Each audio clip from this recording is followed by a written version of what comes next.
हिततेचे एक रामकंठी राहे, नाठवे ते देह भाव देही. हाची एक धर्म निज बीज वर्म, हेची जाळी कर्म केली महा. चित्त राहे पाये रूप बैसे डोळा, जीवे कळवळा आवडीचा. हाची एक धर्म निज बीज वर्म, हेची जाळी कर्म केली महा. अखंड न खंडे अभंग न भंगे, तुका म्हणे गंगे मिळणे सिंधू. हाची एक धर्म निज बीज वर्म, हेची जाळी कर्म केली महा. पांडुरंगा करू प्रथम नमन, पांडुरंगा करू प्रथम नमन. दुसरे चरणा संतांचे या,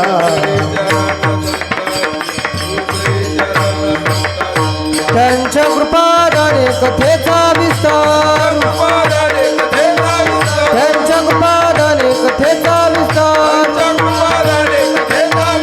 बाबाजी सद्गुरुदास तुका,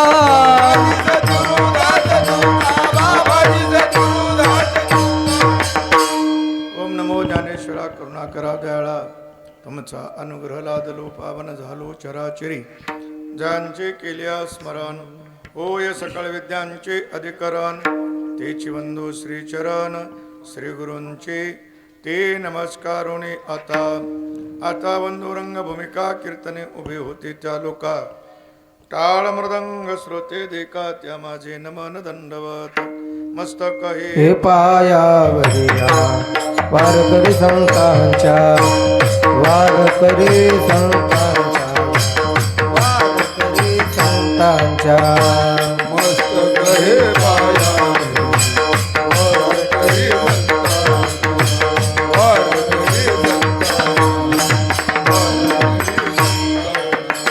हा मस्तक हे पायावरे,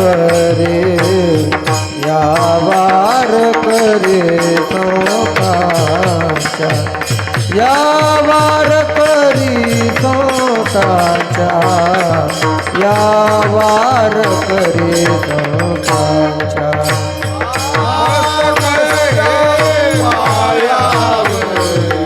पुढे या, पुढे या, पुढे या, या पुढे या. चौकदार हात जोडून मारायला लागले.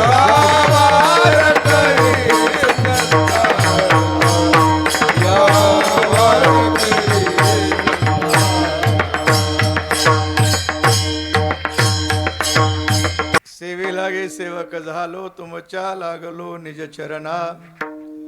आहो स्वामी तुकया देवा, यावरी न करावा अवीर. हिततेची एक रामकंठी राहे, नाठवे ते देह भाव देही. हाची एक धर्म निज बीज वर्म, हेची जाळी कर्म केली महा. आज आपल्या या पुण्य पावन पवित्र ही श्री संत गोरबा काकाची पंचक्रोशी. काकांच्या या पवित्र पंचक्रोशीमध्ये आपल्या या गोवर्धनवाडी गावामध्ये परमपूज्य हा आपला मोक्षधाम आश्रमाचे महंत श्री गिरी महाराज यांच्या कृपाशीर्वादाने आणि आपल्या समस्त ग्रामस्थ मंडळीच्या सहकार्यातून आपला हा वार्षिक हनुमान जन्माच्या निमित्तानं संपन्न होत असणारा महोत्सव या ठिकाणी चालू आहे. हनुमंतरायाच्या प्रगट दिनाच्या दिवशी याची सुरुवात करत आपलं जीवन धन्य बनावं, आपल्या जीवनामध्ये मांगल्य प्राप्त व्हावं, आपल्या जीवनाची सफलता आपल्याला अनुभवता यावी, आपला जन्म सार्थक व्हावा, या हेतूनं जी साधना करावी लागते त्या साधनेला परमार्थ हे नाव आहे. आणि या परमार्थातली वृत्ती अखंड टिकून राहण्याकरता जे ऐकावं लागतं त्याचं नाव कीर्तन आहे. आणि या कीर्तन परंपरेची आपण जोपासना करत आहात म्हणून द्यावे तेवढे धन्यवाद थोडेत. रामप्रिय रामभक्त, भक्त श्रेष्ठ, भक्ती संप्रदायाचे आचार्य, भक्तीचे मार्गदर्शक, भक्तीची वाट दाखवणाऱ्या हनुमंतरायाच्या प्रगट दिनाच्या दिवशी आपण याचा आरंभ केलेला आहे. हनुमंतराय हे भक्तीचे मार्गदर्शक आहेत. अनेक सिद्ध संत महंत ऋषी हनुमंतरायाला रस्ता विचारतात. आणि म्हणून या हनुमंतरायाच्या जन्मदिनाच्या दिवशी आपण या कार्यक्रमाची सुरुवात केली. तेच निमित्त आहे, त्या निमित्ताने याची सुरुवात आपल्या या ठिकाणी झालेली आहे. आणि जवळजवळ आता सांगतेकडेच वाटचाल चालू आहे. आजची सेवा माझ्याकडे हरिभक्तीपरायण आमचे आदरणीय परमपूजनीय शिवाजी नाना महाराज नानाने या ठिकाणी माझ्याकडे सेवा आजची दिलेली आहे. 2-3 दिवस पावसाची वावटळ सगळीकडेच होती, महाराष्ट्रभर सगळीकडे होती. आणि मी काल इथूनच गेलो, मला सोलापूरला कीर्तन होतं देवकर फडांच्या त्या 25 वर्षीय रौप्य महोत्सवाच्या निमित्ताने. आणि त्या बघितलं सगळं पावसात पाणी होतं सगळं. मी कालच नानाला फोन केला, जरा 8 वाजता सुरू करायचा प्रयत्न करा, म्हणजे वाऱ्या वावदानाचं बी लवकर उरकल आणि मला बी जरा लांब जायचं. उद्या राजगड किल्ल्याच्या पायथ्याला सकाळी कीर्तन आहे. पण ते आता आपल्याकडे जेवणाला थोडं महत्त्व असतंच आहे, वाचलंही पाहिजे. त्याच्यामुळं कीर्तनाचं काय थोडं कमी जास्त झालं तरी चालते, पण जेवण व्यवस्थित झालं पाहिजे. त्याच्यामुळं अगोदर त्याचा विचार महत्त्वाचा आहेच आहे, बरोबरच आहे तेही. आणि त्यामुळं थोडासा अर्धा तास लेट झाला, पण 8:30 ते 10:30 का होईना, पण थोडं लवकर झालंच आहे, काही हरकत नाही. असो, नानांच्या या आदेशामुळं, नानांच्या संपर्कामुळं या ठिकाणी चिंतनाचा हा योग आहे. आपण सर्व उपस्थित सर्व टाळकरी मंडळी, मृदंगाचार्य, गायनाचार्य सर्व आपण उपस्थित आहात. हे एक शिक्का एक ड्रेस केला या टाळकऱ्याने, आनंद वाटला. पण थोडा आमच्याशी मिळतं जुळतं असलं तर जमलं असतं. जरा थोडं वाटायला लागले बॉर्डरच्या पलीकडून आलं काय की. हां, मी म्हणलं पाकिस्तानातून कशी काय बोलील भाऊमान. तसं चांगलं आहे, एक ड्रेस शिवलाय त्याबद्दल धन्यवाद. त्यामुळं तुम्हाला धन्यवाद. तसं काही अडचण नाही. हळूहळू सुरुवात, हळूहळू इकडला रंग लागत जाईल आमचा, काही अडचण नाही. पण सुरुवात केली त्याबद्दल तुम्हाला सगळ्याला धन्यवाद. बाहेरली कुठली तरी धापास लेकरं बोलवून त्यांना उड्या मारण्यापेक्षा ही अशी माणसं टाळकरी तयार होणं गरजेचं आहे. म्हणजे मुलं बोलवायच्या विरोधातला मी असं नाही बरं का. ते लेकरांचे कौतुक करा, गुण करा, त्यांना तुम्ही प्रेरणा द्या, मान्य मला. पण मी गावगाव हे बोलतो, गावातली धापास टाळकरी उभी राहिली पाहिजेत. टाळकरी तयार होणं गरजेचं आहे. महाराज लई मिळायला लागले आता, काही कमी नाही महाराजाला. एक अभंग त्याला आला की लगेच कमर बांधते ती, काय अडचण नाही त्याची. आणि त्याचं चलाई बी लागलं, त्याचं काय अडचण नाही. पण टाळकरी मिळणं अवघड आहे. उद्या ही जुनी माणसं जर थकली तर ह्यांना टाळकरी कुठून आणायचं, पुन्हा टाळकरी आणायची पंचायत आहे. आणि त्यामुळं हे सगळे जे एका ड्रेसमध्ये सगळे जे उभा आहेत त्यांना खरोखर धन्यवाद देतो. पुढच्या वर्षी हळूहळू आमच्याकडे या, म्हणजे जमलं विठाला. विठ्ठल विठ्ठल विठ्ठल विठ्ठल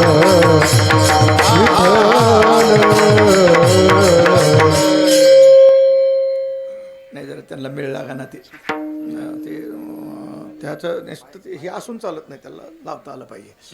असो, जगद्गुरु तुकोबारायांचा हा अभंग आपल्या जीवनामध्ये हिताचा अहिताचा विचार करून मानवी जीवनाचं हित कशात आहे हे आपल्यासमोर प्रगट करणारा अभंग आहे. संत जीवन हे वैज्ञानिक जीवन असतं.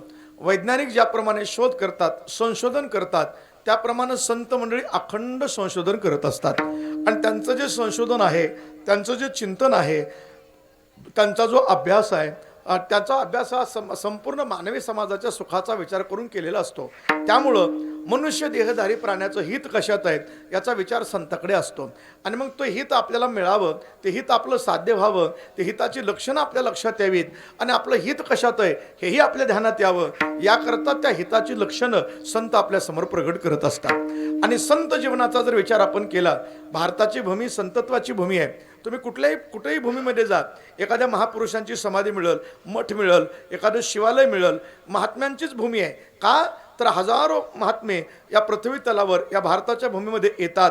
त्या येण्याचं कारण एकच आहे की तुमचं आमचं हित आपल्या लक्षात यावं आणि आपल्या हिताचा विचार करूनच येतात, याच्यात काही शंका नाही. शोधून आले संत हिताहित जगाचे, हिताहित जगाचे, हिताहित जगाचे.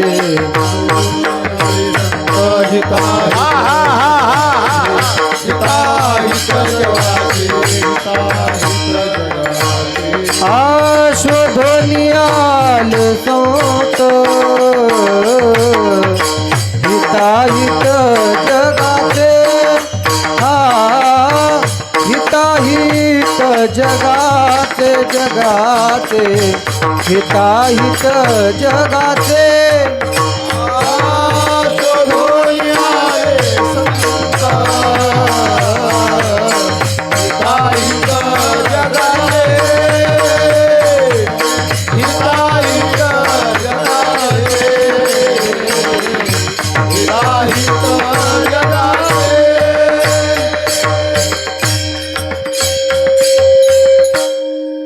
संतांनी काय केलं, शोध घेतला. केला, संशोधन केलं, शोध केला. वैज्ञानिक लोक जसे शोध करतात तसा संतांनी शोध केला. कशाचा शोध केला? जगाचं हित कशात आहे, जगाचं अहित कशात आहे, याचा शोध घेऊन संत आले. शोध लावला आणि मग आपल्याला तो शोध आपल्यापर्यंत पोहोचण्याकरता ते आले. वेगवेगळ्या प्रकारचे शोध लागतात. आता आपल्याला कल्पना केली ते का, आपल्या लहानपणी जर विचार केला, एक 30-40 वर्षापूर्वीचा जर विचार केला, तर त्या काळामध्ये असं कुणाला वाटलं नव्हतं की माणसं एकमेकाच्या कानातल्या कानात बोलतील म्हणून. म्हणजे अमेरिकेतली सुद्धा असं वाटलं होतं का? वाटलं नव्हतं.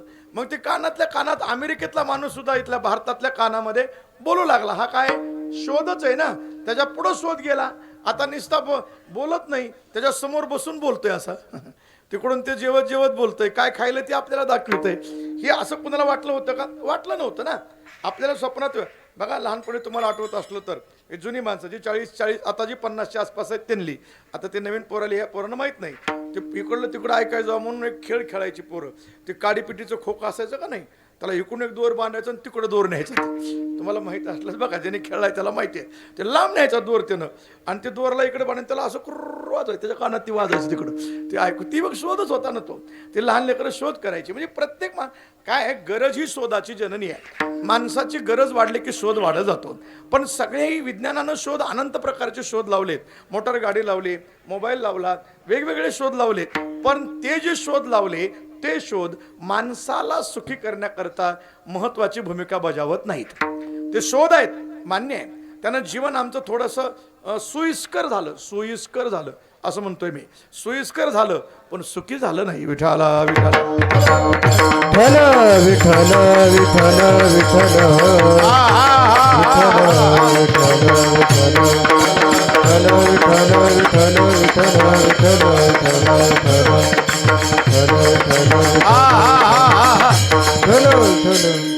सोयीस्कर होणं, सोयीस्कर असणं आणि सुखी होणं याच्यात फरक आहे. सोय माणसाकडे असली म्हणजे माणूस सुखी असतो असं नाही. सोय नसली म्हणजे सुखी नसतो असं बी नाही. असं नाही होऊ शकत. बऱ्याच लोकांकडे सोयी सुविधा असतात. झोपायला त्यांना एसीचा बंगला असतो, बाहेर त्यांच्या वाड्याला लांबून कंपाऊंड असतं. त्या कंपाऊंडला राखण्याकरता 10-5 माणसं 4-4 कोपऱ्याला उभी केलेली असतात. सगळ्या गोष्टी असतात. मच्छर चावणी म्हणून मच्छरदाणी असते. सगळ्या सोयी सुविधा असतात. पण ती माणसं रात्रभर सुखानं झोपत नाहीत. 4-4 गोळ्या खाल्ल्या तरी झोप लागत नाही. उलट त्यांच्या बंगल्याला राखाय ठेवलेली जी असतील ती बंदुकीला उशी ठेवून झोप देते. बंदूक असं करून ती झोपी जाते. पण हे आतलं वाकून बघते ती झोपलंय का, जाग आहे ती खिडकीतून, पण त्याला झोप लागत नाही. व्यवस्था आहे पण त्याला सुख मिळत नाही. व्यवस्था असली म्हणजे माणूस सुखी होतो असं होत नाही. एखाद्या वेळेला व्यवस्था जरी नसली तरी माणूस सुखी होतो. नांगरटीमध्ये पिठलं भाकर नसतं, नुसतं ठेसान भाकर त्यानं खाल्ली आहे. नांगरट आहे, खाली हातरायला काही नाही, वरी आंब्याची सावली आहे, उन्हाळ्याचे दिवस आहेत, ठेसा भाकरी खाल्ली, त्यानं गार गाडग्यातलं पाणी पिलंय आणि तिथंच थोडंसं वामकुक्षी घेण्याकरता तो आडवा होतो नांगरटीत. तिथं वरी फक्त सावली झाडाची, हातरायला काही मूग आधी नाही, मच्छरदाणी नाही, काही नाही. पण झोपल्या त्या नांगरटीत पडल्या बरोबर तो घोरायला लागतो. त्याला तिथं व्यवस्था नाही, त्याच्या ठिकाणी बाकीच्या सुविधा नाहीत, परंतु त्याला सुख आहे. म्हणून सुविधेचा आणि सुखाचा काही संबंधच नाही. पण आणखीन हे विज्ञानाच्या बापाला कळालंच नाही. विठाला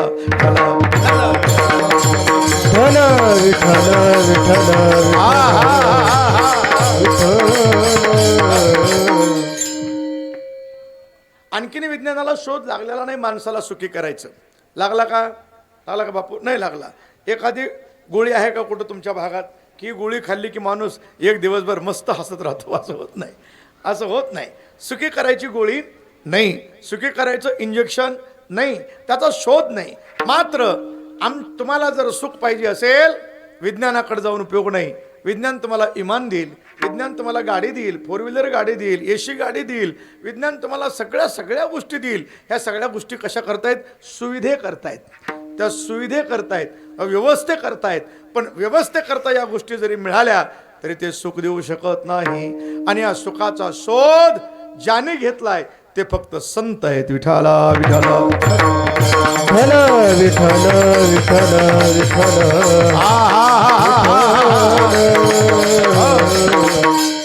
सुखाचा शोध त्याने घेतलेला आहे आणि सुखाचा शोध घेऊन ती माणसं तुम्हा आम्हाला सुखी करण्याकरता इथं मृत्यू लोकामध्ये आली आहेत. येण्याची आवश्यकता नव्हती. आम्हाला का सांगतात? संतांचा उपदेश हा तुमच्या आमच्या सुखाकरता उपदेश आहे. संत आम्हाला सुखी करण्याकरता उपदेश करतात. संतांच्या उपदेशाचा हेतू तेवढाच आहे आणि म्हणून त्यांच्याच उपदेशानं आपलं जीवन शांत आणि आनंदमय बनत असतं. विठाला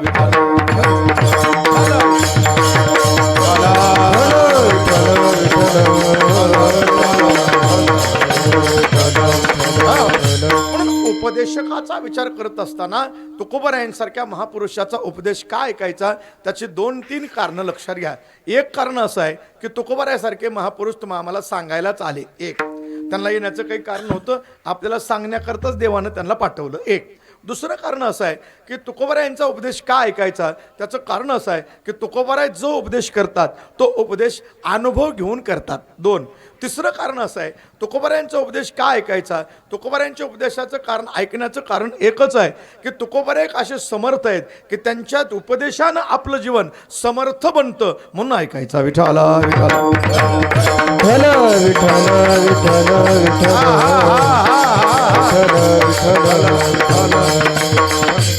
पहिलं कारण ऐका, जगद्गुरु तुकोबारायांचंच का ऐकायचं? आणि तुकोबारायांचं ऐकलं तरच आपण माणूस म्हणून घेण्याच्या लायकीचे आहेत. हे बी एक वाक्य लक्षात ठेवा. तुम्हाला माणूस म्हणून घ्यायचं असेल तर तुकोबारायांचंच ऐका. माणूस म्हणून जर नसलं घ्यायचं तर मग कुणाचं बी ऐका. विठाला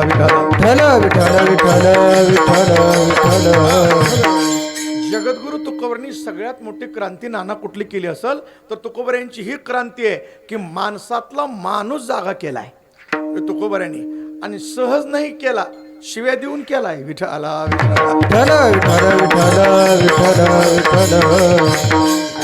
ज्ञानोबरायांच्या आणि तुकोबारायांच्या उपदेशातला फरक आहे.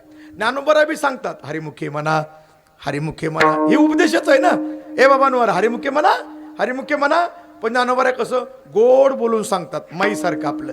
अरे बाबा म्हणा रे, म्हणा रे बाबा, म्हणा रे, हरिमुखे म्हणा, हरिमुखे म्हणा, पुण्याची गणना आसोने संसारी जीववेगे करी. हे उपदेशच आहे. वेदशास्त्र हे उपदेशच केला ज्ञानोबरायांनी आम्हाला, पण गोड बोलून केला. मात्र तुकोबाराच्या लक्षात आलं ही माणसं जास्त गोड बोलल्यावर ऐकत नाहीत.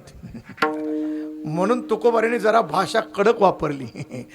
तुकोबाराची भाषा लय कडक आहे. आता मी सांगत नाही, माझा तो अधिकार नाही. विठाला विठाला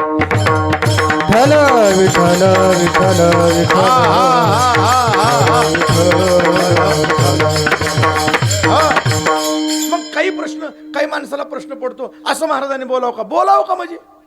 अरे तुला एकदा गोडीनं नाही सांगितल्यावर नाही कळणार. समजा जाऊ द्या, महाराजांचं सोडा, स्वतःचं पोरग आहे, पोटचं पोरग आहे, एकुलतं एक पोरग आहे, त्याला तळ हातासारखं सांभाळलंय, त्याला नाही ते खाऊ घातलंय, त्याला पाहिजे तसले कपडे घेऊन दिलेत, पाहिजे तसले दागिने घालायला दिले, मागल तवा मोबाईल दिला, त्यामुळं बोंबलत गेला कुणीकडं. समजा समजा समजा गेला. आणि गेल्यानंतर मग पोरग त्याला सांगतंय असं करू नको, तुझ्याकरता मी लय बाप त्याला पुन्हा सांगतो, समजून सांगतो, अरे तुझ्याकरता मी लय कष्ट केले तरी बाबा, लय ठिकाणी कामधंदा केला, तुला पाहिजे ती वस्तू दिली, मागल ती दिलं, मी खाल्लं नाही पण तुला दिलं, एवढं सगळं केलं, असं का वागायला लागला? नीट वाग, नीट वाग. एकदा, दोनदा, तीनदा गोडीनं सांगन आणि 4थ्या वेळेस काय करील? पेढे वाटील. पेढे वाटील का? नाही, तुला सांगितलेलं कळतं का नाही? म्हणून पुन्हा एकदा भाग बाहेर सारल्या की पुन्हा मग आई मायावर कार्यक्रम चालतंय. आणि तेवढ्यावर नाही ऐकलं तर मग काठीवर येते. तुकोबाराय त्या वृत्तीचे आहेत. तुकोबाराय अगोदर गोडीनं सांगतात, सांगतो तुम्हासी. अगोदर गोडीनं सांगतात. हे तुकोबारायांच्या उपदेशाचे प्रकार आहेत. मित्रवत उपदेश, पुत्रवत उपदेश, पत्नीवत उपदेश, गुरुवत उपदेश, हे उपदेशाचे प्रकार आहेत. तुकोबाराय मित्राप्रमाणे ज्या वेळेला सांगतात त्यावेळेला सांगतो तुम्हासी भजारे विठ्ठल, नाही तरी गेला जन्मवाया, नाही तरी गेला जन्मवाया.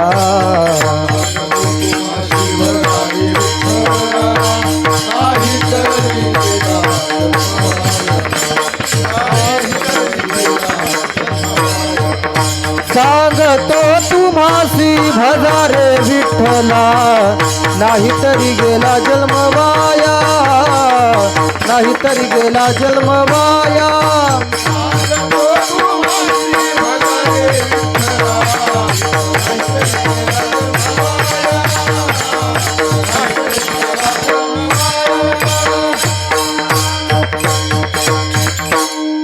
काय झाला मित्राचा उपदेश. मित्र काय करतो, ए बाबा मी तुला सांगतोय माझं ऐक, हे असं केलं तर असं होईल, असं केलं तर असं होईल, करिता बरोबरी दुरावसे दुरी, याच्या नादी लागलास वाटोळ होईल, याच्या नादी लागलास कल्याण, तू ठरव तुला काय करायचे ते. हा झाला मित्राचा उपदेश. मित्र मित्र फार फार काय करतो, विनंती, ह्याच्यापेक्षा काय करेल, त्याला जास्त काही रागवू शकत नाही. तो मित्र आहे, त्याला सांगू शकतो दोन्हीतला फरक, याच्यातलं काय याच्यातलं काय, हे फरक आहे, पण तू काय करायचं ते तू ठरव. ही मित्राच्या भूमिकेमधला उपदेश आहे. ते तुकोबाऱ्यांकडे तो पण आहे. मग मित्राच्या भूमिकेमध्ये आहे, कधी जशी पत्नी आपला उपदेश करते, पत्नी जशी आपल्या मालकाला विनंती करते, त्या प्रकारे उपदेश आहे. त्यानंतर पुन्हा आईच्या भूमिकेतला उपदेश आहे. आईचा उपदेश वेगळा असतो. आई कशी करते, बाळाला जवळ बोलवते, डोक्यावर हात फिरवते, माझ्या राजा ऐक रे, असं नको करू, तुझं वाटोळ होईल बघ, लय लय अवघड आहे बघ, गावातले का नाही लय पोरं बिघडून गेली आहेत, तू काळजी करू नको, मी सांगते तुला ऐक, हे बघ माझं ऐकशील ना तुझं कल्याण होईल. पोरगा ऐकत नाही. मग शेवटी आई कटोळ म्हणते, बघ राजा तुझ्या पाया पडते पण माझं ऐक. लागोनिया पाया विनवितो तुम्हाला, लागोनिया पाया विनवितो तुम्हाला, लागोनिया पाया विनवितो तुम्हाला, लागोनिया पाया विनवितो तुम्हाला. हो लागोनिया पाया विनवितो तुम्हाला, लागोनिया पाया विनवितो तुम्हाला, लागोनिया पाया विनवितो तुम्हाला,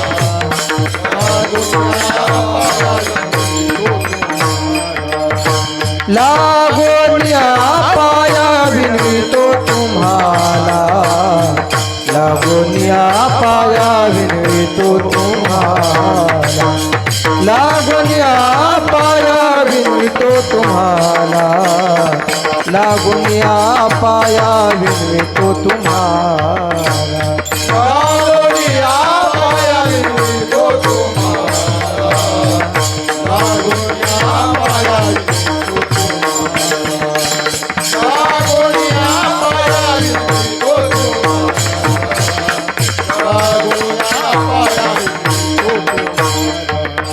करटाळी बोला मुखी नाम, मुखी नाम,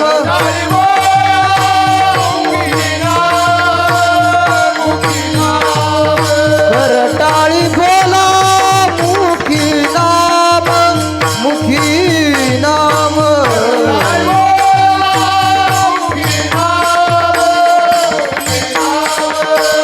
विठ्ठल विठ्ठल मना वेळो वेळा, विठ्ठल विठ्ठल मना वेळो वेळा, विठ्ठल विठ्ठल मना वेळो वेळा, विठ्ठल विठ्ठल मना वेळो वेळा, विठ्ठल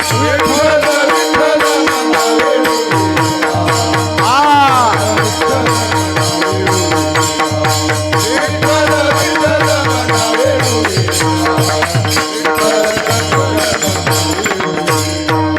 लागोनिया पाया विनवितो तुम्हाला, करटाळी बोला मुखी नाम, करटाळी बोला मुखी नाम, करटाळी बोला मुखी नाम, लागोनिया पाया विनवितो तुम्हाला,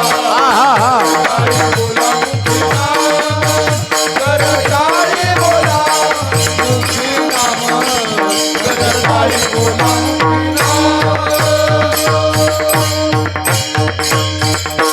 लागून या पाया विनवितो. ही काय आईची भूमिका आहे.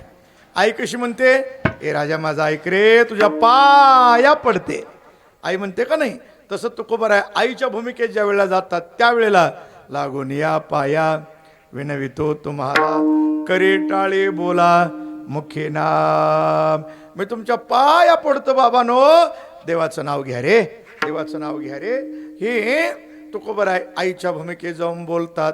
मग आईचं नाही ऐकलं तर बापाला जागा व्हावंच लागते की, पोरगा आईचं ऐकणं म्हणजे बापाला काठी हातात घ्यावीच लागते. मग तुकोबर आहे ज्या वेळेला बापाच्या भूमिकेत जातात, मग तुकोबाऱ्याची भाषा बदलते, म्हणतात वेळ साधली नाही. हा, लय ते शब्द कडक आहेत. हा, वेळ साधलेली नाही, त्यामुळे हे आवेळी आलंय म्हणून असं आहे, नाही म्हणून असं देवाचं. हे लय तुकोबाऱ्याची भाषा पुन्हा कडक आहे. ही काय बापाची भूमिका आहे. मग एवढ्या कडक भूमिकेमध्ये तुकोबाऱ्या का बरं जातात? कारण त्याचं कारण महत्वाचं आहे का? कारण तुकोबाऱ्याला देवाने ज्याच्यासाठी पाठवलंय त्याचा अगोदर विचार करा. तुकोबाऱ्याने देवानं तुम्हा आम्हाला सांगायलाच पाठवलाय, याच्यात काही शंका नाही. तुका म्हणे मज धाडिले निरोपा, बोला.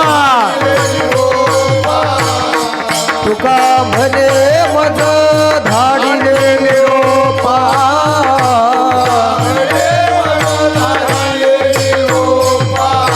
मार्ग हा सोपा सुखरूप, मार्ग हा सोपा सुखरूप,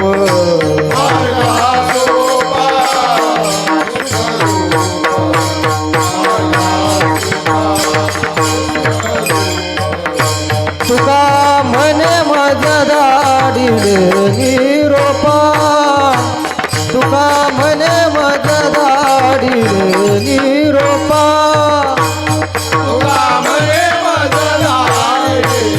निरोपा धाडिले, मार्ग हा सोपा सुखरूप, मार्ग हा सोपा सुखरूप,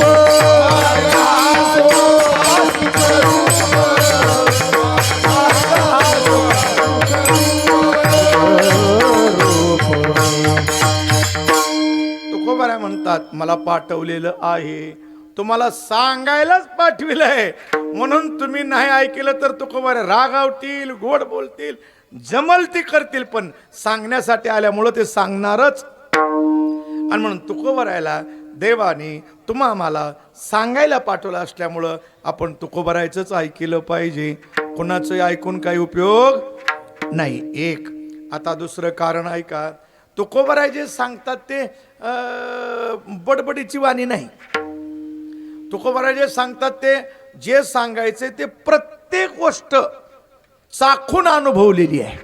तुका म्हणे कोणी सांगे मज अनुभव आहे अंगे, मज अनुभव आहे अंगे, मज अनुभव आहे अंगे,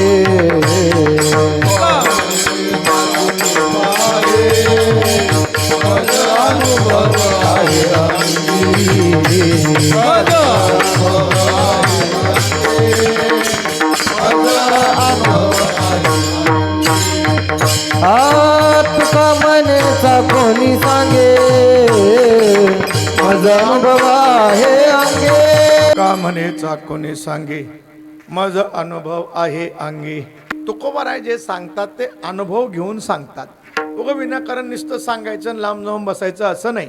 अगोदर त्याचा आपण अनुभव घ्यायचा आणि मग अनुभव योग्य वाटला जो आला तो जगाला सांगायचा. काय आम्ही बी सांगतो नाही असं नाही, पण आम्ही काय करतो ऐका, कीर्तनकार जे सांगतात ते अनुभवातलं सांगत नाही, ते अनुवाद करतात.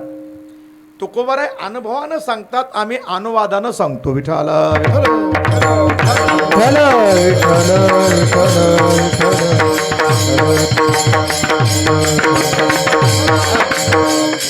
म्हणून कीर्तनकार अनुवादक आहेत, अनुभवाक नाही. हे अनुवाद केलेलं आहे. तुकोबारायचं त्यांनी अनुभवलेलं आम्ही सांगतो म्हणजे आम्ही अनुवाद करतो. एक आणखीन मुद्दा ऐका, संत सांगतात जसा अनुभव आला तसा सांगतात. आम्ही सांगतो पण जसा आला तसा सांगत नाही, सांगा वाटला तसा सांगतो. आम्ही जसा आला तसा सांगत नाही, आम्हाला जसा सांगा वाटला तसा सांगायचं. ते आता अलीकडल्या काळामध्ये गणपतीचे उत्सव वाढलेत, गणपती उत्सव मोठे मोठे, आणि त्याच्यामध्ये एक आणखी नवीन फॅड आलं, हे मोठ्या मूर्त्या आणायच्या, त्याच्या तोंडापर्यंत निवडणं का जाईना पण अशा मोठ्या आणायच्या. ते बिचारे मोठं पोटे पण उपाशी राहते, काय त्याच्यापर्यंत जात, अशा मोठ्या मोठ्या मूर्त्या आणायच्या. अशी नवीन आता पद्धत आली. मग ते एका गावामध्ये मोठी मूर्ती आणलेली, आणि 10 दिवस त्या गणपतीचे पुष्कळ लाड. पुन्हा वर्षभर कोणी बघत नाही त्याला, आरती नाही त्याला काही नाही, झाकून ठेवलेली असते मूर्ती. मग एका चावडीमध्ये झाकून ठेवलेली मूर्ती, आणि त्या मूर्ती आता वर्षभर राहिलेली मूर्ती. पुन्हा पावसाळा सुरू झालेला, जून महिन्यात पाऊस पडायला चालू आहे. आणि पाऊस पडत असताना त्या मूर्तीच्या अंगावर बी पाऊस वगैरे पडत आहे. एकदा काय झालं, बारकी पोरं खेळत खेळत, अशी या वयाची लेकरं खेळत खेळत गेली. त्यातलं एक पोरं आगाव असतात काही काही, त्यातलं एक पोरगा आगाव होतं. त्यानं बघितलं, बापरे म्हणलं लय मोठा गणपती आहे. म्हणून ते असं त्यानं त्याला गणपतीच्या डिहरीवर असे हात फिरविला. असं लय पोराचं काय असते, पोराचं लय गमत असते. लहान पोराला जवळ घेतलं का मग त्याच्या सगळ्या गुणाला सहन करायची, काय कधी करून काही सांगता येत नाही. कधी दाढीला हात लावून, कधी डिहरीवरून हात फिरवून, काय सांगता येत नाही त्याचं. ते लहान लेकराचं काय असतंय. त्या लेकरानं त्या गणपतीच्या डिहरीवरून असा हात फिरवला. बापरे म्हणला केवढी मोठी डिहरी आहे, बिंबी मोठी आहे. बाबा मला बिंबी लय मोठी आहे. आणि मग त्यानं काय केलं, त्या बिंबीमध्ये बोट घालून बघावं म्हणून बोट घातलं. ते पावसाचं पाणी मध्ये गेल्यामुळे त्या बिंबीत झाला होता इंचू मोठा, एक मोठा इंचू बसला होता. आणि त्यानं काय झालं, यानं त्या बिंबीमध्ये बोट घातल्याबरोबर त्या इंचानं ठणका मारला की पोरगं बोंबलं नाही. पोरगं लय हुशार होतं. त्यानं विचार केला, आपण महाराष्ट्रात राहणारी माणसं आहेत आणि संतांनी सांगून ठेवलंय, शेवितो हा रस वाटितो आणि का. त्याला अभंग पाठ होता. त्यानं विचार केलं की आपण एकट्यानं रस घेणं काही बरोबर नाही, सगळ्याला प्रसाद मिळाला पाहिजे, काला वाटू.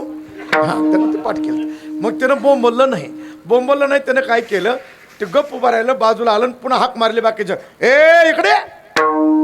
सगळ्याला बोलविलं. का, लाईन लावा म्हणलं. सगळे लाईन लावा, शिस्त बिघडायची नाही, शिस्तीत लाईन लावा. सगळ्यांनी लाईन लावली. काय रे काय गंमत आहे? गंमत साधी गंमत नाही म्हणला. एक जण वर या, एक जणाला बोललं, घाल मध्ये बोट. ते म्हणला मध्ये काय, तुला काय माहित, तू घाल. तर मध्ये बोट घातल्याबरोबर त्याला बी ठणका बसला की ते बोंबलायला. यानं हात तोंड दाबलं, गप. पोट भरलं असलं, बाजूला सरक, प्रसादाची बरीच शिल्लक आहे. शेवटच्या माणसापर्यंत जाईपर्यंत आरती करायची नाही, प्रसाद सगळ्याला मिळाला पाहिजे.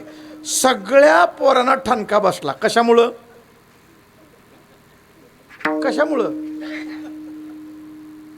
बसला? पहिल्यानं आपल्याला बसल्याला सांगितला नाही. त्यानं सांगितलं पण त्याला जसा अनुभव आला तसा सांगितला नाही, म्हणून मागलच्याला ठणका बसला. आमची बी गंमत तशीच आहे. ही संसाराच्या नादी लागलेली काय मागलच्याला खरं सांगतात का? चांगलं असतंय, उभा राहा, बायोडाटा तयार कर. असे मस्त गोड बोलून गुतवीत येत आणि मग कुतायलं का नाही, आता मागे चरायचं. संसार त्रिसूत्री आहे, सुतवायचं, गुतवायचं आणि पुन्हा गुतवायचं. खरं कुठं बोलते बाबा हे काय म्हणून.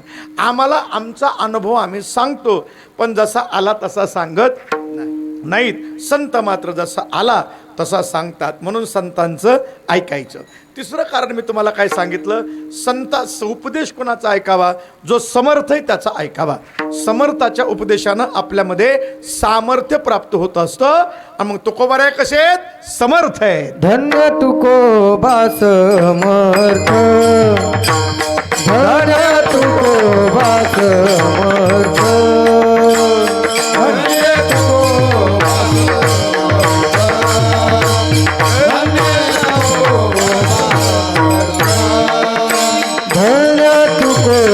समर्थ, धन्य तुकोबा समर्थ, धन्य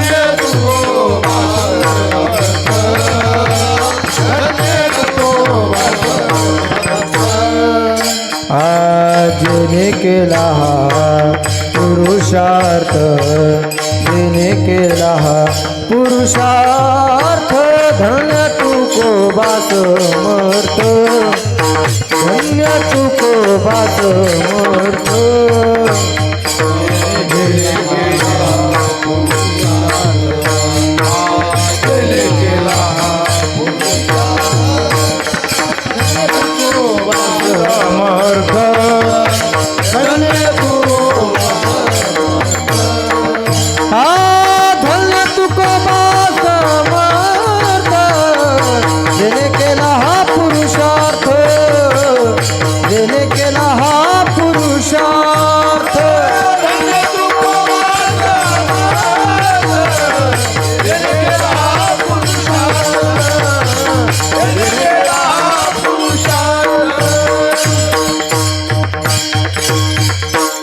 तुकोबा आहे समर्थ आहे. धन्य तुकोबा समर्थ, जेने केला हा पुरुषार्थ. म्हणून तुकोबारायचं ऐकायचं. जगद्गुरु तुकोबाराय तुमच्या आमच्या हिताकरताच बोलतात. सहज बोलणे, हित, उपदेश. संतांचं बोलणं हे तुमच्या आमच्या हिताकरता आहे आणि आपलं बोलणं जगाच्या वाटोळ करण्याकरता. विठाला विठ्ठल विठ्ठल विठ्ठल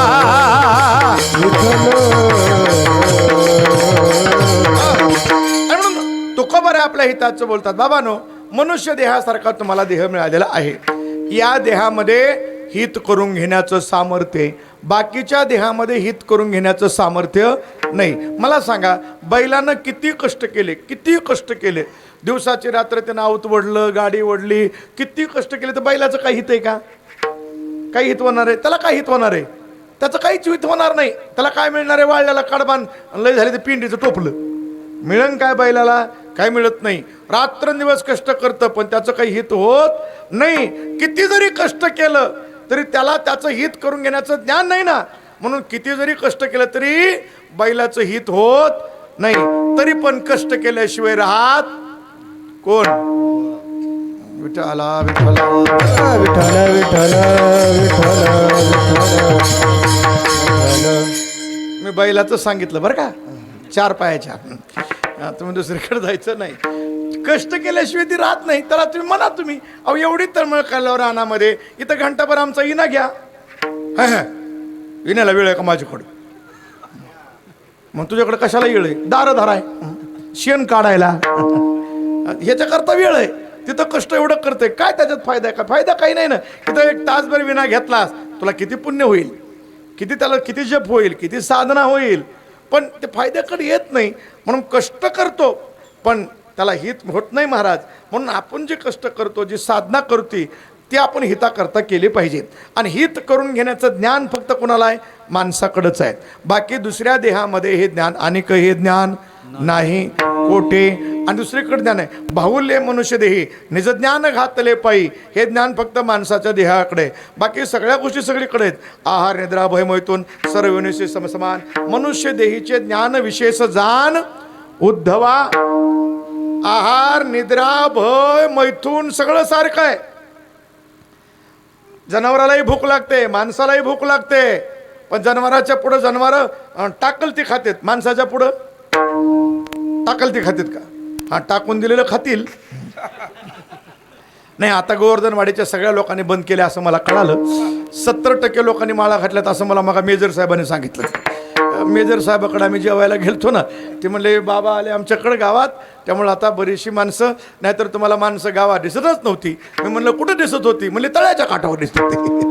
पण आता गाव सुधारलंय, त्यामुळं गावाला खरंच खरंच धन्यवाद आहेत. विठ्ठला विठ्ठल विठ्ठल विठ्ठल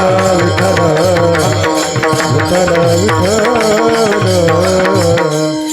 आहारामध्ये माणसं टाकलती खात नाहीत. जेवायला बसले आमच्या टाळकऱ्याकडे तर बाहेर फिरणाऱ्या वारकऱ्याकडे तर लई कला असते. मागायचं तर नाही आणि खाल्ल्याशिवाय राहायचं नाही. जर शेंगदाणे खायचे असले का शेंगदाणे मागायचे नाहीत. मग म्हणायचं आई साहेब यावर्षी भुईमूग पेरला नव्हता का हो? ती म्हणते माया महाराजाला शेंगदाणे आले, शेंगदाणे लगेच ताटामध्ये. ते मागायचं नाही पण खाल्ल्याशिवाय राहायचं नाही. ते कला आहे, ती सुद्धा कला सगळ्याला जमत नाही महाराज. ते जमलं पाहिजे ना ते कल्याचं. ते नाही का आपण त्या जुन्या काळातल्या दृष्टांत ऐकत नाही का मंडळी? ते म्हणे सासरवाडीला जावाई ज्या वेळेला गेला आणि त्या बिचारा 12 वर्षाने गेलं म्हणे. 12 वर्ष गेलं नव्हतं इतके दिवस. का गेलं नव्हतं? त्याचं नशीब नव्हतं बरोबर. कारण प्रत्येक ठिकाणी मान करतात तर राखाचा मोती ठेवी गाण राखे जावयाचा मान असं असतं, पण ह्याचं नशीब उलटं होतं. ह्याला लई चिंगट मिळाली सगळं सासरवाडी, त्याला मिळत नव्हती, जात नव्हतं. ते गेलं त्याच्या स्वयंपाक वगैरे केला, जेवायला वाढलं, पण गाठळा पिठळ भाकरी वाढली आहे, भात वगैरे वाढलाय, पण म्हातारी काही त्याला तूप वाढीना. त्यानं तुपाचं गाडगं वरी बघितलं. हा हुशार माणूस, त्यानं सांगितलं सासूबाई तुमच्या मुलीचं कुक्कू बलवत्तर काही खरं नव्हतं. ती म्हणली माय काय झालं? काय झालं? रस्त्याने येताना एवढा मोठा साप आणि एवढा लांब, केवढा लांब होता, इथून त्या तुपाच्या गाडग्या एवढा होता. ती म्हणली माय तूप वाढायचं राहिलं काय की म्हणून साप लांबीला म्हणला. साप कशा करता लांबीला म्हणजे विनोद सोडा. माझा मुद्दा काय, माणसं आहारामध्ये सुद्धा काय करतात, विशेष पाहतात. का बरं, विशेष ज्ञान आहे. मग त्या ज्ञानाचा उपयोग करून तुकोबारा म्हणाले तुम्ही तुमचं हित केलं पाहिजे का, म्हणून दुसऱ्याचा हिताचा विचार नाही करी, आता बापा स्वहिताचा स्वार्थ, आपलं हित केलं पाहिजे. आणि ते हित आपलं करण्याकरता तुकोबाराचे शब्द आहेत. मग आपलं हित कशात आहे, आपल्या थोडा अर्थ लक्षात येण्याकरता शब्द लक्षात घ्या. ज्याच्या प्राप्तीत आपलं सुख होईल त्यानं हित समजा. विठाला विठाला विठाला विठाला विठाला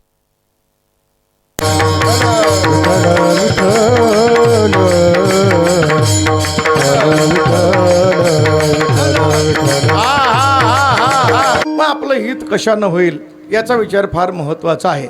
मी तुम्हाला एक शब्द सांगितला, ज्याच्या प्राप्तीमध्ये सुखाची प्राप्ती होईल त्यानं हित समजा. सुख प्राप्त झालं की हित आपल्याला झालं पाहिजे. मग आपल्याला जर सुखी व्हायचं असेल, सुखाच्या प्राप्तीमध्येच आपलं हित आहे, तर मग त्याचा विचार करत असताना काय आहे, सुख दुःख उपलब्धी साधन काय, हा पहिला मुद्दा आहे. मग थोडंसं चिंतन आहे का, फार अवघड्यात जात नाही. सुखाची आणि दुःखाची उपलब्धी हे कुणामुळं होते,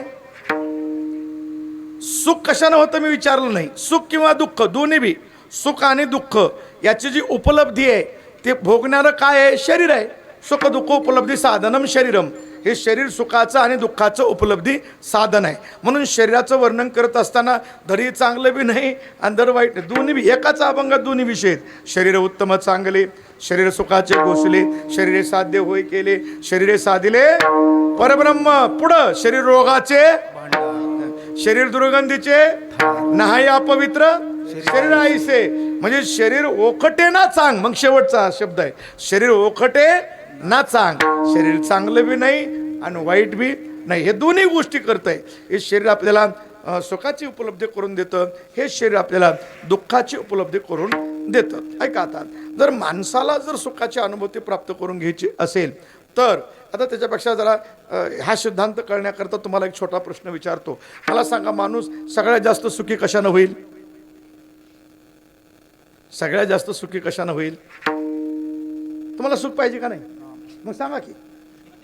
गप्प बसायला कशा, बरं मी तुम्हाला कंसामध्ये सांगतो, कंसात सांगतो. बाकीचं काही मिळो अथवा न मिळो, मात्र ती मिळाल्याशिवाय माणूस सुखी होत नाही. आता तरी सांगा की एवढं एवढं तुम्हाला मी गेस करून दिलाय. विठाला विठाला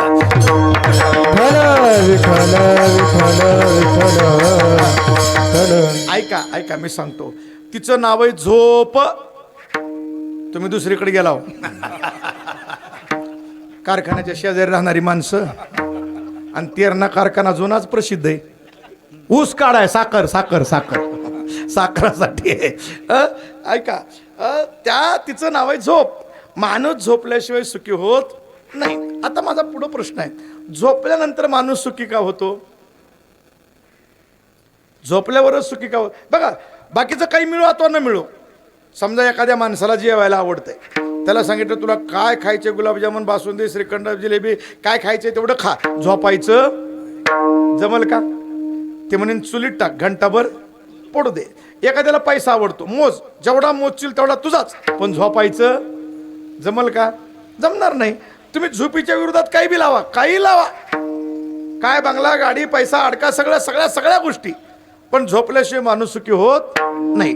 आता माझा पुढं प्रश्न असा आहे, माणूस झोपल्यावर सुखी का होतो.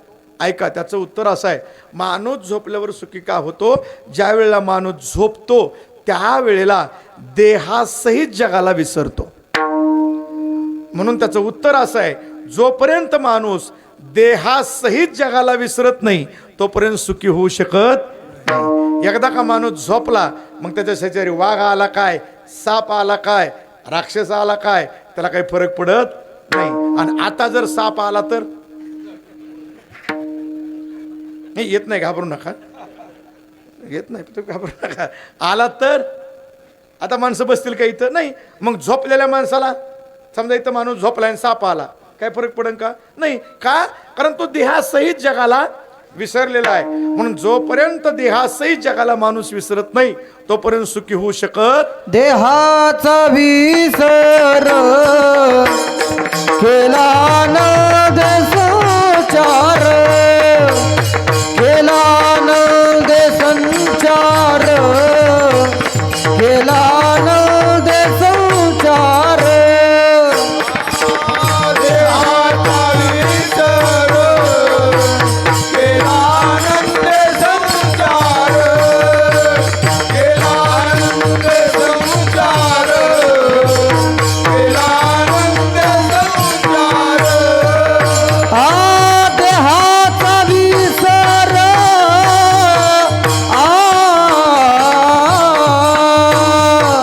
देहाचा विसर केला आनंद संचार केला आनंद संचार केला आनंद संचार देहाचा विसर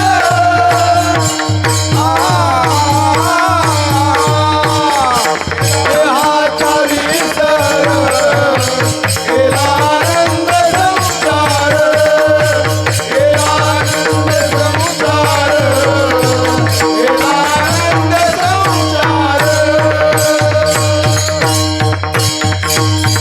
देहाचा विसर केला आनंदे संचार किंवा देहाच्या निरासे पाविजे या ठाया माझी आईशी काया जव नोहे देहाचा विसर पडला की मग सुख आहे, मग दुःखाचा संबंध येत नाही. बघा जगद्गुरु तुकोबर आहे एका गावाहून दुसऱ्या गावाला कीर्तन करायला जात असताना आणि मग बरेचशी त्यांची काही शिष्यमंडळी आली. शिवबा कासार भक्तीला लागले, तुकोबराच्या बरोबर फिरू लागले. पण आपला नवरा महाराजाच्या बरोबर फिरू लागलाय हे त्याच्या पत्नीला पटलं नाही.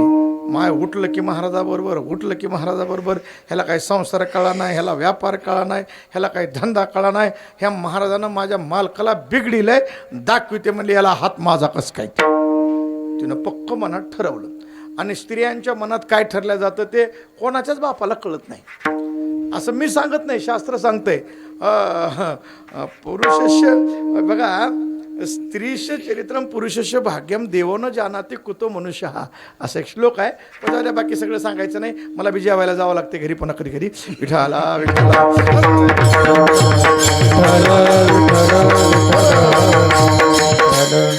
म्हणून मनातलं लक्षात येत नाही. देवो न जानाति कुतो मनुष्य हा तिनं पक्क ठरवलं. आणि तिला संधी आली. एकदा काय झालं, शिवबा कासार त्या ठिकाणी तुकोबराय आले. आल्यानंतर तुकोबरायांचं कीर्तन वगैरे झालं. हिला कळालं महाराज आपल्या गावाला आलाय म्हणले, आता संधी सोडायची नाही. आणि ही महाराजाला नीट बोलत नव्हती, पण तिनं विचार केला. आणि मग तिनं मालकाला म्हणली, बघा एक काम करा, आता आज का नाही महाराज आलेत म्हणे की हो आंघोळला आपल्याकडेच बोलवा, जेवायला मीच करते. ह्यानं चिमटा घेऊन बघितलं, मी जागोय का झोपलोय म्हणला. कधीच न नीट बोलणारी बाई महाराजाला घरी आणा म्हणायला लागली आहे.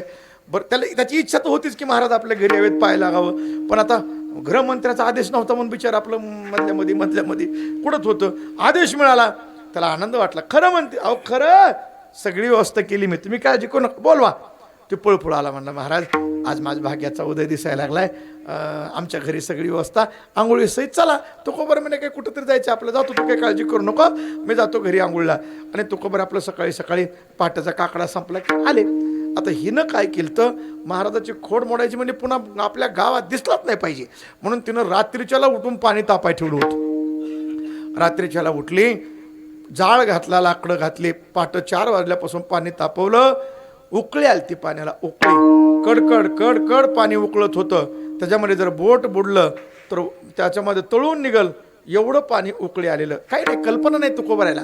जुन्या काळामध्ये हे बंद बाथरूम नव्हती, नाहणे असायच्या, त्याला नाहणे म्हणायचे आपल्या जुन्या काळात. लहान नाहण्या किती असायच्या, छाती इतकी भिताड असायची त्या नाहणीवर, आणि त्या भिताडावरच टाकायची टावेल लुगडं धोतर सगळं त्याच्यावरच. त्याला ते हँगर तीच होतं भिताडच, दुसरं काही नव्हतं. ते बंद नव्हतं त्या काळामध्ये. आणि म्हणून ते घांगाळे वगैरे ते सगळ्या जाऊ द्या लांब ती कुरा. मग ती नाहणी असायची छाती इतकी. आणि ते तुकोबरे आपलं गेले, धोतर टाकलं नाहणीवर, आपल्या आंघोळ करायला बसले. चालू आहे आपलं त्यांची आंघोळ. तुकोबराच्या काय लक्षात आहे का महाराज? काही नाही. कारण काय असतं, सज्जनाला दुर्जनाच्या मनातलं मनोरथ कळत नाही, सज्जनाच्या लक्षात येत नाही. सज्जनाला सगळी लोक सज्जनच वाटतात, तर त्याला दुर्जन कोण दिसत नाही. त्या दुष्टाची सज्जनाला ती कळत नसते. तुकोबरे आपले गेल्यानंतर बसले, आंघोळ चालू आहे. आणि हिनं काही एक विचार केला नाही. उकळे आलेलं कडकड तापलेलं ते पाणी महाराज कशानं तरी तिनं पातेलं धरलं आणि ते पाणी आणून तुकोबऱ्याच्या अंगावरती ओतलं. किती पोळाला असेल तुकोबऱ्याला, जरा कल्पना करा. जळे माझी काया पेट दावला. जळे माझी काया पेट दावला.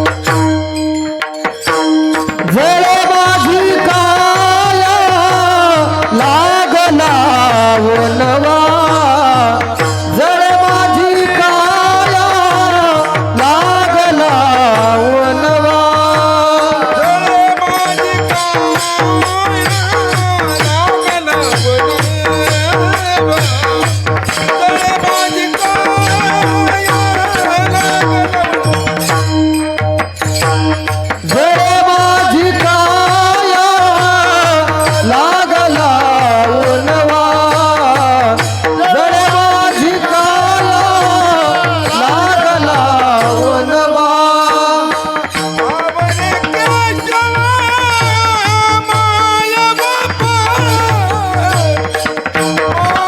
माया बापा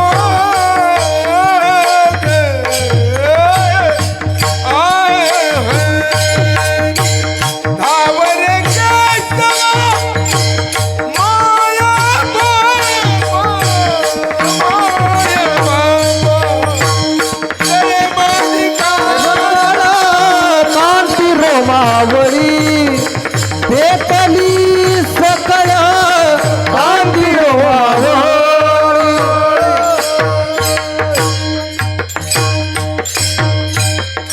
तुकोबऱ्याच्या अंगावर तिनं तेवढं पाणी, कडक असणारं उकळी आलेलं पाणी ओतलं.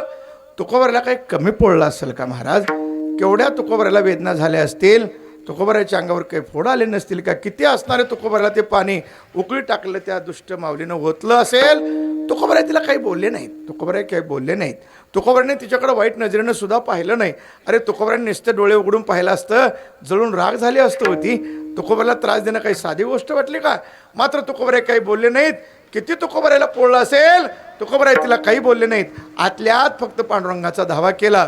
जळे माझे काया म्हणून भगवंताला प्रार्थना केली, पण तिला काही बोलले नाहीत. उठले आपलं आपलं प्रसन्न मनानं बैठकीत गेले, कपडे बदलले. तिला आश्चर्य वाटलं. तुकोबऱ्या तिला वाटलं होतं उठून पळतील, नीट गावाच्या बाहेर निघून जातील एवढं पाणी अंगावर पडल्यानंतर. पण तुकोबऱ्या काही सुद्धा बोलले नाहीत. तिला काही देवानं पुन्हा कमी केलं नाही. त्याच्या अंगाला सगळे कुष्ठ झाले, पुन्हा सगळे फोडच आले. नंतर पुन्हा रामेश्वर भट्टाने सांगितलं त्याच्या शिवबा कासारला, अरे म्हणले जा, तुकोबऱ्याला पाणी टाकलं होतं का नाही अंगावर, ते जे पाणी जिथून वाहिलंय ते वाहिल्याला चिखल तिच्या अंगाला लावतो, ती बरी होईल. सगळं चरित्र बघा, मला सगळं सांगायचं नाही. माझा मुद्दा इथे एवढा आहे. मग तुकोबऱ्याला का दुःख झालं नाही, तुकोबऱ्याला का वेदना होत नाहीत? कारण तुकोबऱ्याने आपल्या देहाचा संबंध तोडलेला आहे.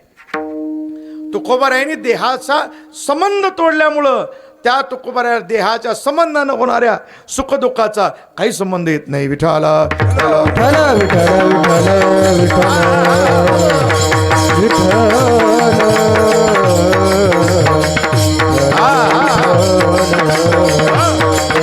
कारण तिला ज्या वेळेला सगळ्या लोकांना वाटलं की महाराज की तुमच्या एवढं तिनं पोळत पाणी अंगावर टाकलं, तुम्हाला कसं काही झालं नाही.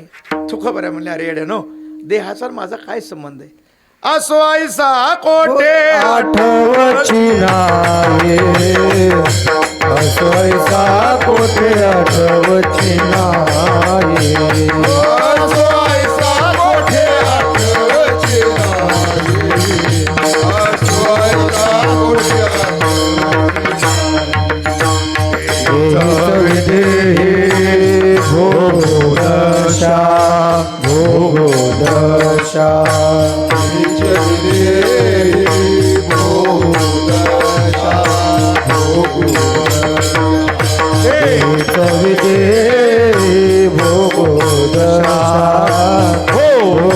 भोगदशा.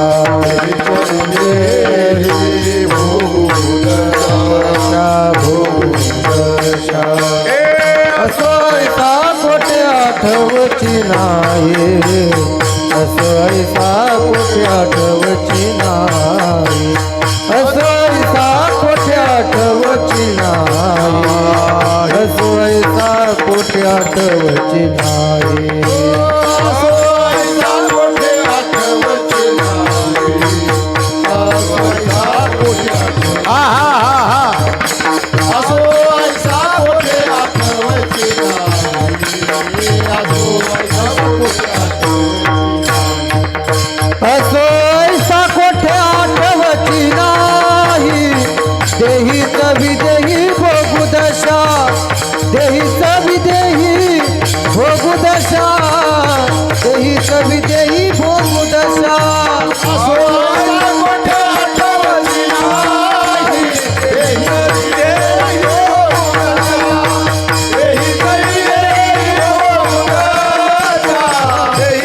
देही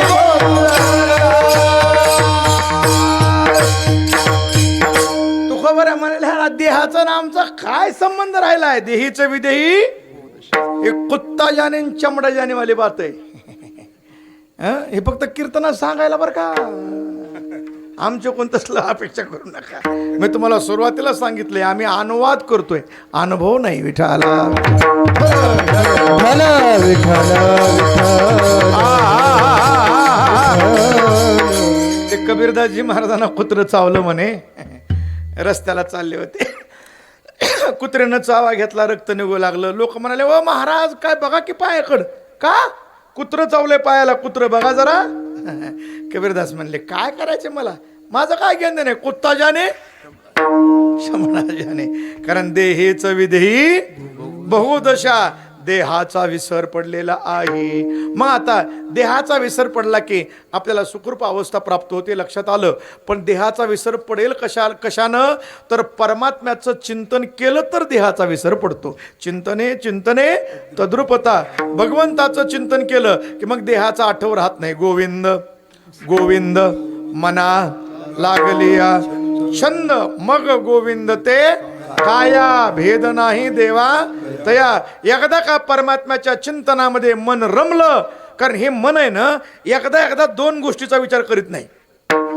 एक वेळेला एकाचाच करतंय समजा माणूस रस्त्यानं चाललाय आणि जर विचारामध्ये गुंतला असेल तर समोरच्या राम राम घातला तरी त्याला कळत नाही ते डोळ्यानं बघतंय त्याला राम राम घातल्याला ते तोच पुढे निघतोय ते म्हणतो काय येडे मी राम राम घातला तरी बघा ना माझ्याकडं अरे ती ध्यानावरच नाही तर तुझ्याकडे कसं बघाल ते त्याच्या ते तंद्रीत आहे विचार त्याला काही त्याचं मन तिथं नाही ना ते मनानं काहीतरी विचार करते तो रामराम घाल त्याला का हार घाल त्याला काही फरक पडत नाही मग एकदा एक मन परमात्म्याच्या चिंतनामध्ये रमलं की पुन्हा ते देहाचा विचार करत नाही हो ते चिंतनामध्ये अखंड रमल्या जातं म्हणून तुकोबऱ्या म्हणाले तुला जर तुझं हित करून घ्यायचं असेल तर काय करते पहिल्या चरणात आहे हित त्याची एक नामकंठी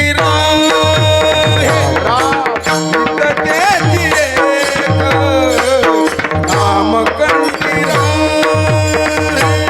हित त्याची एक रामकंठी राहे हित त्याची एक रामकंठी राहे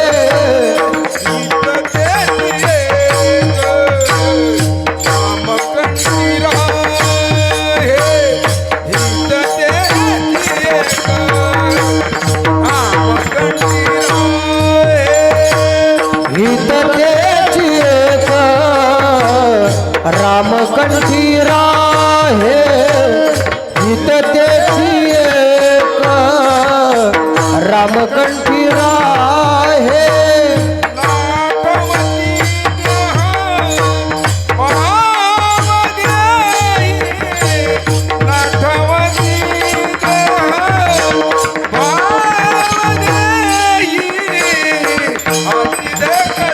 धर्म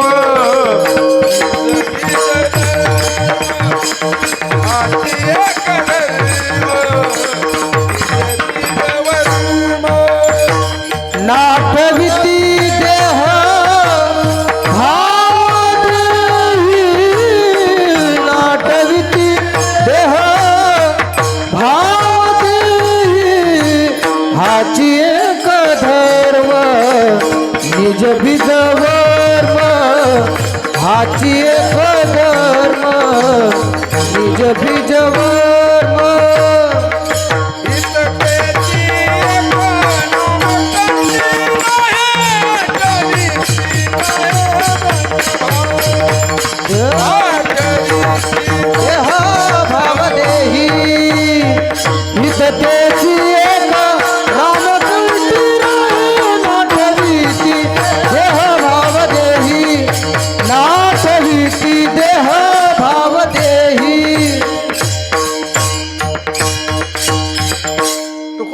म्हणाले बाबांनो तुमचं हित कशात आहे? हित तेची एक रामकंठी राहे, कंठात अखंड रामनाम ठेवा आणि नाठविती देह भाव देही, देहाचा नाठव करावा, त्याच्या देहाच्या विसरामध्ये आणि परमात्म्याच्या आठवामध्ये तुमचं काय आहे? हित आहे. विठोबार कुमारी जय जय विठोबार घुमाई, विठोबार घुमाई, विठोबार घुमाई, विठोबार घुमाई. रामकंठी राहे नाठविते देह भाव देही, देहाचा विसर पडावा आणि परमात्म्याचं चिंतन करावं. याच्यामध्ये आपलं काय कल्याण आहे. हित ते दुसरं कल्याण दुसरं काही करण्यानं हित होणार नाही. हित ते करा, हित ते करावे देवाचे. दुसरं काही करून उपयोग नाही, दुसरं कशातच हित नाही. ही नीट लक्षात ठेवा. तुकोबराने सांगितलंय आपलं हित फक्त देवाच्या चिंतनात आहे, दुसरं काही तोटके करण्यावर नाही. विठाला विठाला विठ्ठल विठ्ठल विठ्ठल विठ्ठल. कुणी बी येतंय ना आमच्या येऊन सांगते इकडं जा आणि तिकडं अमुक व्हा आणि तिकडं फलानं करा आणि तिकडं बिस्तानं करा. अरे महाराष्ट्रातल्या जन्माला आलेले लोक भिकाऱ्यासारखं कशाला कोणाकडे जाते काही कळत नाही महाराज. अरे तुकोबराने सांगून ठेवले ना तुला कलियुगात दुसरं काही करू नको, देवाचं नाव घे. काय नव्हे केले एका चिंतित, तुला काय पाहिजे ते सगळं करील ना. एवढं सगळं तुकोबराने सांगितलेलं असताना देखील कुणाच्याही मागं पळतेत आणि पुन्हा फसलं की बोंबलतेत. अरे फसलं बो, तुला कोणी सांगितलं मराय तिकडे जा म्हणून? काय तुकोबराने सांगितलं आमच्या तेवढं ऐक की, दुसरं कशाला ऐकतो? तुकोबरा म्हणले तुमचं हित करून घ्यायचंय का, दुसरं काही करू नका, फक्त परमात्म्याचं चिंतन करा. विठाला विठ्ठल विठ्ठल विठ्ठल.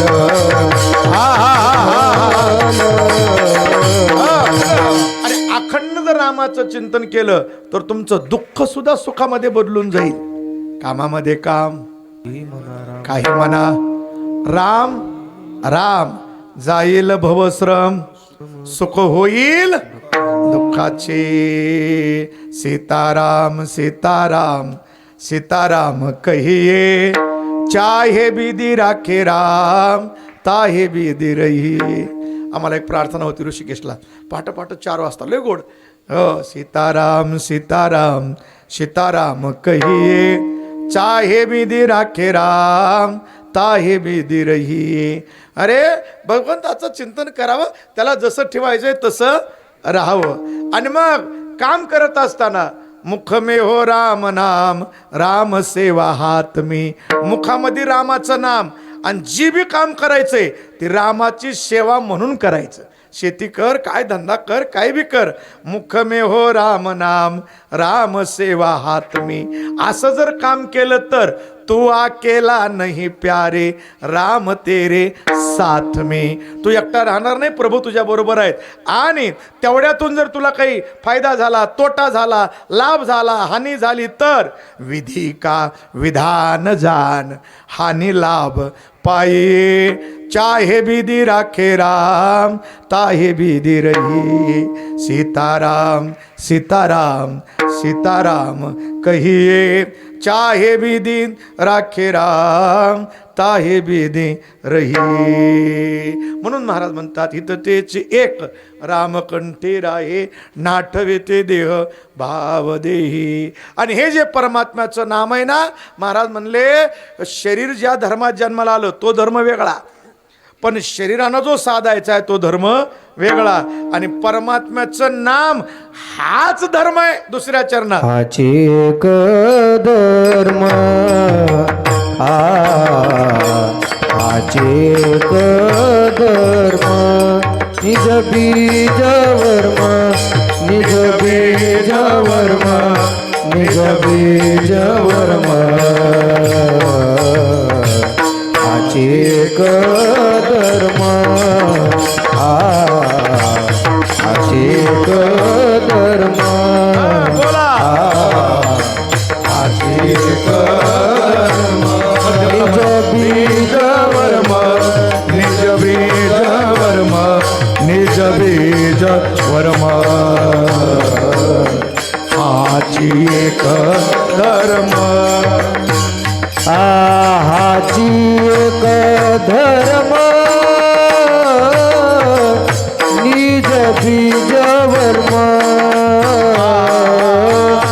हेची जाळी कर्म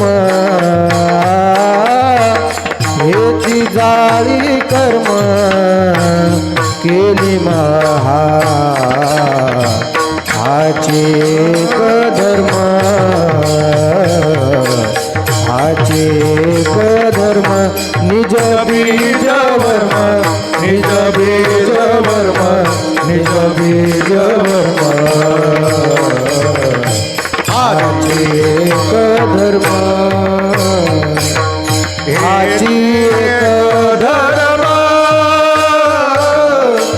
निज बीज वर्म हेची जाळी कर्म हेची जाळी कर्म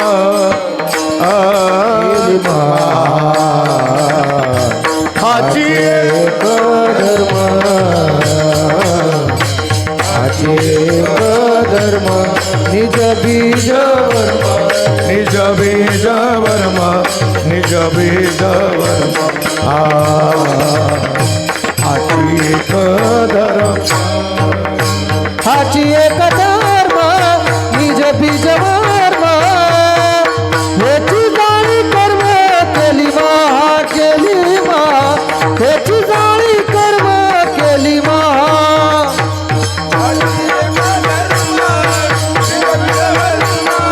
हेची जाळी कर्म केली महा केली महा कर्म केली महा वारकरी चाली इसरायला लागल्यात आमच्या ते गाण्याच्या चाली घुसल्यामुळे असल्या चाली कोण म्हणाय बसला मोकळा आहे पण हाची एक धर्म निज बीज वर्म हेचे जाळे कर्म केली महा. तुकोबरा म्हणाले परमात्म्याचं नाम हेच मुख्य धर्म आहे. मुख्य धर्माचे हे धर्म येणे साधेल सकळ. अरे हे मुख्य वर्माचे हे वर्म येणे साधेल सकळ धर्म. हे काय आहे? हे मुख्य वर्म आहे. हाच धर्म आहे. हाची एक धर्म निजबीज वर्म. आणि फायदा काय? हेची जाळी कर्म केली महा. किती जरी मोठी आपली कर्म असतील पाप कर्म तरी ते जाळून टाकायचं काम हे नाम करत आहे. मोठीच्या मोठी कडब्याची गंज आहे आणि त्या गंजीला जाळायला किती काडी पेट्या लागत्याल? किती? एक तृण अग्नी मेळ समरस झाले. हा तृण अग्नी मेळ समरस झाले.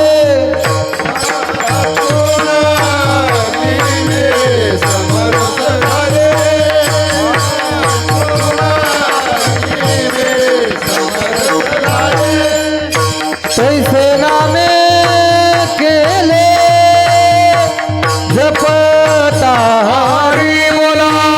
तैसे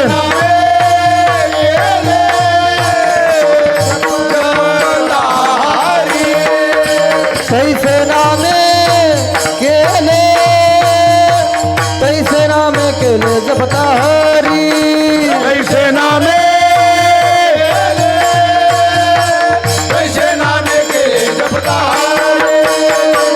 हरी मुखे मना हरी मुखे मना हरी मुखे मना हरी मुखे मना हरी मुखे मना हरी मुखे मना हरी मुखे मना हरी मुखे मना. तृणाग्नी मेळी समरस झाले. एक काडी सुद्धा गवताची गंज जाळते. तसं किती जरी पाप केली असली तरी नामसंकीर्तन साधन पैप सोपे जळतील पापे. म्हणून हेची जाळी कर्म केली महा. मग महाराज ते जे नामचिंतन करायचंय ते नामचिंतन करायचं तर कसं करायचं? चित्तरा हे पायी रूप बैसे डोळा. तिसरं चरण. जिवे कळवळा आवडीचा चित्तर आहे पायी रूप बैसे. आम्ही देवाचं नाव घेत नाही का? घेतो, पण आमचं चिती एकीकड, डोळे तिसरीकड, चौथाच देव तोंडामध्ये. त्यात पुन्हा कुणी सांगितलं की तिसराच घुसतंय आणखीन. काय कमी आहेत काय सांगणारे? अरे म्हणून तसं चालत नाही, तसं चालत नाही. चित्तर आहे पायी रूप बैसे डोळा, जीवे कळवळा आवडीचा. देवाचं नामचिंतन करत असताना ते आवडीनं करावं लागतं. किती आवडीनं? पतिव्रते जैसा भ्रतार प्रमाण आम्हा नारायण तैशा परी. आता हा दृष्टांत जरा काळाच्या ओघात कळणं अवघड होईल म्हणून दुसरा दृष्टांत दिला महाराजांनी. सर्व भावे लोभ्या आवडे हे धन आम्हा नारायण तैशा परी. त्या लोभी माणसाला किती धन आवडतं, किती धन आवडतं. हो, 2 पोरं गावाच्या कडेला पुलावर बसून गप्पा मारित होते. दोघं म्हणते आमचा बाप का नाही लय चंगटपणानं संसार करतोय, लय चंगटपणानं करतोय. दुसरा म्हणला किती चंगटपणानं? अरे तुला माहीत नाही, मला जसं कळतंय तसं घरात एकच सुपारी आणली, म्हणला दुसरी आणलीच नाही. अरे ते म्हणलं कसं काय, संपत नाही का? म्हणला म्हातारं कापून खातच नाही, मग जेवण केलं की तोंडा धरतोय सोडून देतोय. दोरीला बांधून ठेवले म्हणलं, दोरीला बांधून ठेवली आहे. ती म्हणला हे काहीच नाही, म्हणला हे काहीच नाही. आमच्या वडिलाचा तर तुला माहितीच नाही, आमच्या वडिलाचा लय बारकावा आहे. मला किती बारकावा आहे? आमच्या म्हाताऱ्याने जर धोतर आणलं म्हणला आणि धोतर जर फाटलं तर धोतर फेकून देत नाही म्हणला, मग त्याच्या लुंग्या लावते. चांगली गोष्ट आहे लुंगी लावलं, वाटोळ करणं. पुढं ऐक म्हणला हे काहीच नाही, लुंगी जर फाटली तर लुंगी टाकून देत नाही, मग त्याची लंगूट शिवते. काय कमाल आहे? ते मला हे काहीच नाही. पुढं ऐक, पुढं ऐक, लंगूट जर फाटली तर फेकून देत नाही म्हणला, मग दिव्याला वाती करते मला त्याची. काय कमाल आहे म्हणलं, हे काहीच नाही म्हणलं. पुढं ऐक, पुढं ऐक, वात जर जळली तर ती जळलेली राख फेकून देत नाही, मग त्या राखांना दात घासते म्हणलं. म्हातारा किती किती प्रेम आहे, किती प्रेम आहे. तेवढ्या आवडीनं पाहिजे, जीवे कळवळा आवडीचा. मग असं चिंतन करायचं कुठपर्यंत? अखंड नखंडे अभंग नभंगे, अखंड नखंडे अभंग नभंगे, अभंग अखंड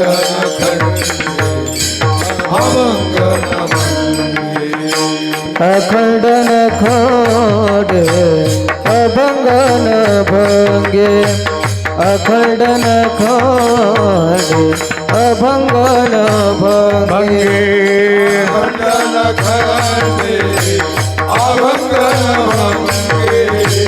अखंड नखंडे अभंग नभंगे. तुका मन गंगे मिळन सिंधू, तुका मन गंगे मिळन सिंधू, तुका मन गंगे मिळन सिंधू, तुका मन गंगे मिळन सिंधू. हाची एक धर्म निज बीज वर्म, हाची एक धर्म निज बीज वर्म. मिळणे सिंधू तुका मन गंगे मिळणे सिंधू, तुका मन गंगे मिळणे सिंधू, तुका मन गंगे मिळणे सिंधू.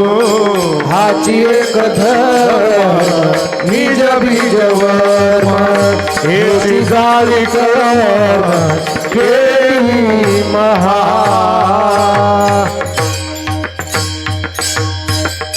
तुकोबऱ्या म्हणाले असं चिंतन करायचं कुठपर्यंत?